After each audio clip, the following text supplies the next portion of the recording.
Welcome to Let Me Fix This. Enjoy the video. You start by verifying UEFI and secure boot capability because the process depends on firmware, not Windows settings. Once you confirm compatibility, make a key backup and prepare a restore USB so you can revert if needed. Then reboot into UEFI using Del or F2. Do this now.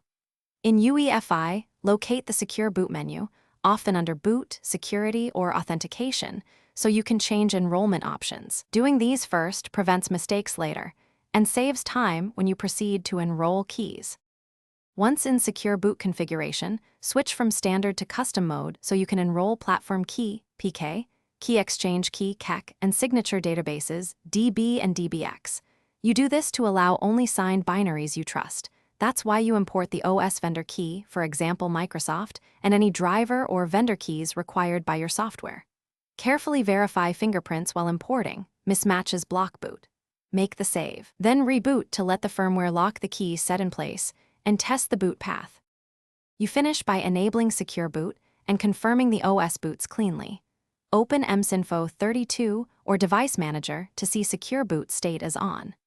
If the system refuses to boot, don't panic. Use the Restore USB to revert the PK/KEK or temporarily disable Secure Boot so you can diagnose which key or driver caused the failure. Make sure firmware and drivers are updated, and if a new kernel or driver needs signing, re-enroll its key. This tip usually resolves most Thanks for watching. If you found this helpful, don't forget to like and subscribe.